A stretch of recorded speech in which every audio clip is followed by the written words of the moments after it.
예전에 다른 팀으로 인사이동을 한 적이 있었습니다. 그때 경력은 제가 오래됐어도 그 팀에서는 처음 일을 하는 거잖아요. 그래서 시스템에 관해서 모르는 게 좀 있었습니다. 20대 사원에게 뭘 좀 물어봤습니다. 근데 그 친구가 그러는 거예요. 아, 이거 모르시는구나. 뭐지? 순간 멈칫했습니다. 아, 네, 곧 익숙해지겠죠? 라고 말은 했는데요. 근데 찝찝한 느낌이 남아있는 거예요. 가만히 있어보자. 아까 그 말투 뭐지?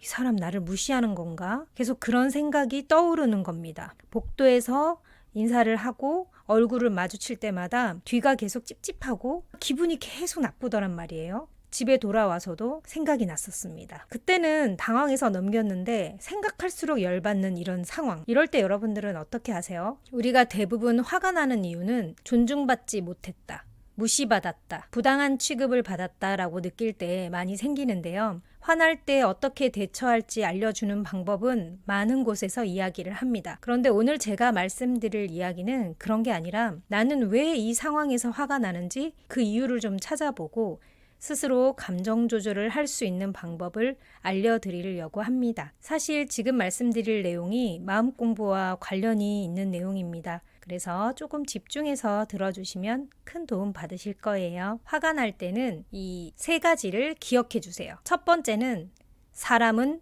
바꿀 수 없다. 바꿀 수 있는 건 오직 나 자신뿐이다. 두 번째는 내 생각이 틀릴 수도 있다. 그런 열린 마음을 갖는 거예요. 세 번째는 나의 화 버튼을 찾아라입니다. 안타까운 사실이지만 우리는 타인을 바꿀 수 없습니다. 이건 100% 절대적인 건 아니지만 너무 어렵기 때문에 이렇게 마음 잡수시는 게 세상 살기에 정말 편합니다. 내가 누군가를 바꿀 수 있다는 건 어떻게 보면 상당히 오만한 생각일 수 있어요. 우리는 정작 자기 마음 하나도 잘 못 바꾸잖아요. 잔소리를 좀 더 하면 바뀌겠지. 이렇게 하면 좀 나아지겠지. 계속 생각을 하잖아요. 안 바뀌잖아요. 저희 외할머니께서 외할아버지께 평생 하셨던 말씀이 있어요. 아, 그 담배 좀 그만 태우소. 이렇게 잔소리를 계속 하셨는데 폐암으로 돌아가실 때까지 담배를 피우셨습니다. 가장 가까운 가족, 부모님, 배우자, 자녀들이 안 바뀌잖아요. 사람은 잘 바뀌지 않습니다. 흔한 말로 사람 고쳐 쓰는 거 아니다 라고 이야기하는 게 많이 부정적으로 들리긴 하는데요. 좀 어릴 때 가능성이 있지만 기본 성향이나 성격 정말 잘 안 바뀌더라고요. 다른 사람을 바꾸고 싶다는 그 생각은 일단 내려놓으시는 게 가장 현명하다고 생각 들어요. 그 생각만 내려놓으셔도 화병이 많이 사라질 겁니다. 남을 바꿀 수 없어요. 바꿀 수 있는 건 오직 나 자신뿐입니다. 화가 났을 때 화나는 그 공간, 그 상황에서 벗어나라고 많은 정신과 의사들도 추천을 하시죠. 그곳을 벗어나서 머리를 좀 식히고 바람을 쐬거나 차를 한 잔 마시거나 해서 감정을 전환시키는 거예요. 심호흡을 명상을 하는 것도 그 몸과 마음을 전환시키고 이완시킬 수 있기 때문에 큰 도움이 될 거예요. 도움되는 명상은 고정 댓글에 링크 걸어둘 테니까요. 한번 들어보시고요. 두 번째는 내 생각이 틀릴 수 있다는 겁니다. 틀릴 수 있지라고 생각은 하시지만 실제로 많은 사람들이 내 생각이 맞다는 그 고정관념 때문에 화를 더 자주 내시더라고요. 상황이 나를 화나게 하는 게 아니라 그 상황을 해석하는 내 생각 때문에 화가 나는 겁니다. 길 가다가 누가 쳐다봐요. 근데 그냥 진짜 지나가다가 쳐다본 건데 기분 나쁘게 왜 쳐다봐요? 이런 식으로 말을 하죠. 내가 기분이 좋으면 좋게 해석하고 기분이 나쁘면 나쁘게 해석하는 거죠. 이걸 기억하면서 저에게 아, 모르시는구나 라고 했던 그 직원의 말투는 겪어보니까 평소 말투였습니다. 그 친구가 저를 무시하는 의도를 가지고 말한 건 아니었다는 거죠. 화가 날 때 생각했던 것을 다 믿지 말아보세요. 내 말이 틀렸냐? 아니, 내 말이 맞잖아 라고 화내시는 분들 되게 많으시죠. 그럴 때 스스로 틀릴 수도 있다고 생각하는 겁니다. 평소에 화가 많으신 분들과 이야기를 해보면 정말 견고하게 자기 생각이 맞다는 분들이 많으세요. 내가 생각하는 건 상식이다 라고 그런 관념이 강할수록 화를 많이 내시더라고요. 이제부터 우리는 내 생각이 틀릴 수도 있겠구나 라고 좀 열린 마음으로 생각해 보는 겁니다. 세 번째, 나의 화 버튼을 찾아라. 나의 화를 부추기는 그 생각을 찾아볼 필요가 있습니다.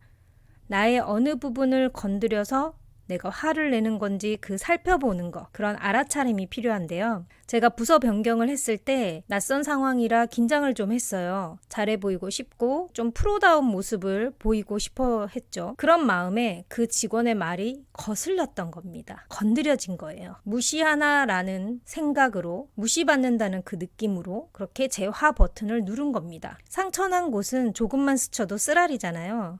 마치 그런 것처럼 그렇게 된 겁니다. 근데 이 부분을 어떻게 찾느냐면 내가 화내는 그 패턴을 조금 관찰해 볼 필요가 있습니다. 정말 재밌게도 늘 비슷한 곳에서 화를 내는 겁니다. 상황은 다르더라도 화 버튼이 눌려지는 그곳이 같은 거예요. 그래서 화가 날 때 그 원인을 외부에서 찾지 말고 내 안에 어떤 감정을 건드린 건지 한번 살펴보는 겁니다. 근데 만약에 나는 화가 날 때 환기도 해보고 내 생각을 바꾸려고 노력도 해봤고 화 버튼도 찾았다. 화나게 하는 사람이 만약 매일 보는 가족일 때는요, 어떻게 하나요? 가족이나 직장 동료처럼 매일 부딪히는 사람이 있다면 거리를 조금 둘 수 있으면 두는 게 좋죠. 부딪히는 빈도를 줄이는 건 필요합니다. 만약에 정말 나를 괴롭히거나 힘들게 한다면 법이든 주위의 도움이든 다 받아서 단절을 해야 하는 거고요. 평소에 명상을 통해서 내 감정을 객관적으로 보는 훈련을 하는 게 큰 도움이 되실 거예요. 감정을 잘 알아차린다면 객관화할 수 있게 되고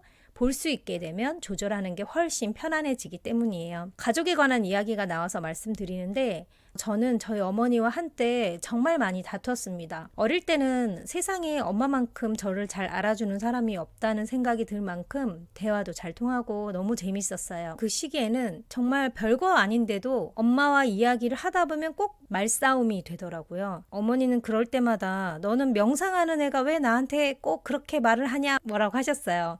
계속 엄마와 다투게 되니까 사실 저도 힘들었어요. 그래서 어린 시절부터 엄마에 대한 저의 감정들을 살펴보기 시작했습니다. 감사함도 많고 고마움도 많았지만 원망하는 마음이 굉장히 많이 있더라고요. 그리고 제 인생을 엄마의 인생과 계속 연결을 짓고 있더라고요. 제 생각이 틀린 거였죠. 그 생각이 잠재의식까지 들어가 있었던 거죠. 그래서 당분간은 자주 연락하지 않기로 마음먹었습니다. 죄책감이 한동안 있었는데요. 참 신기한 일은 그렇게 띄엄띄엄 연락하고 엄마의 삶을 저의 삶과 연결짓지 않고 엄마의 삶을 있는 그대로 존중해주기 시작한 겁니다. 그때부터 예의를 더 갖추기 시작했어요. 거르지 않고 상처되는 말들을 가장 많이 하는 사이가 또 가족이잖아요. 그런데 각자의 삶을 분리시키다 보니 오히려 존중하는 사이가 된 거예요.